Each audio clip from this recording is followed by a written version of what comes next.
ఒక ఆవిడకి ఒక వెంట్రుక ఉంటుంది, మరి ఇంకొక ఆవిడకి 2 వెంట్రుకలు ఉంటాయి.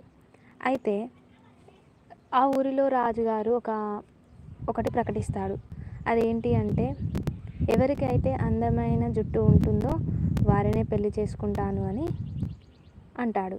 అప్పుడు ఈ ఒక వెంట్రుక ఉన్న అమ్మాయి మరియు 2 వెంట్రుకలు ఉన్న అమ్మాయి కూడా ఆ పోటీలో పాల్గొంటారు. ఒక వెంట్రుక ఉన్న అమ్మాయి ఏం చేస్తుంది అంటే, ఆ వెంట్రుకకు చిన్న చిన్న ముత్యాలు మరియు పూలతో చిన్న చిన్నగా అలంకరిస్తుంది.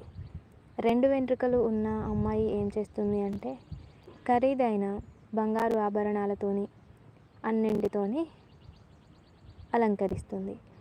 వాళ్ళిద్దరూ ఆ పోటీలోకి వెళ్తారు. వెళ్ళాక అందరినీ రాజు పరీక్షిస్తాడు. అందరి జుట్లు చాలా అందంగా ఉంటాయి. అందులో వీళ్ళది కూడా చూస్తాడు. చూసాక వీటిలో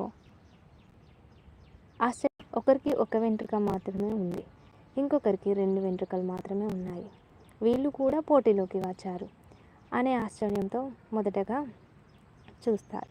చూశాక అతను అంటాడు, ఏంటి వీళ్ళ వెంట్రుకలు ఉన్న అమ్మాయి తనలో తాను సంతోషపడలేదు, ఎక్కువగా ఆశిస్తుంది. ఈ ఒక వెంట్రుక ఉన్న అమ్మాయి ఆ పాప చిన్న భార్యను వెళ్ళగొట్టాలి అనే ఆలోచన వస్తుంది. చిన్న భార్య వెళ్ళగొట్టాక పెద్ద భార్య చాలా సంతోషంగా ఉంటుంది.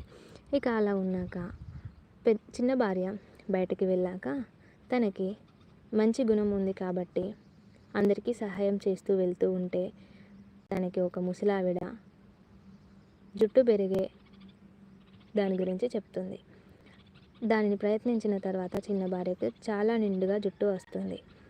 ఇక ఇంటికి వచ్చాక తన భర్త తనని చూసి చాలా సంతోషించి దగ్గరికి తీసుకుంటాడు. తన అందంకి మైమరిచిపోయి ఇక పెద్ద భార్య అందవిహీనంగా కనిపించేసరికి పెద్ద భార్యను బయటికి వెళ్ళగొట్టాక ఇక ఆమె కూడా బయటికి వెళ్ళిపోతుంది. అందరితో పొగరిగా నడవడుచుకుంటుంది. ఇక తనకి కూడా ఒక ముసలావిడ సహాయం చేస్తుంది. చేసిన దానికి మించి ఎక్కువ వెంట్రుకలు రావాలి అని అత్యాశతో పనిచేస్తుంది.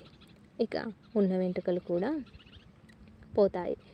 ఇక ఇంటికి తిరిగి వచ్చేసరికి తన భర్త అస్సలు తనని ఒప్పుకోడు.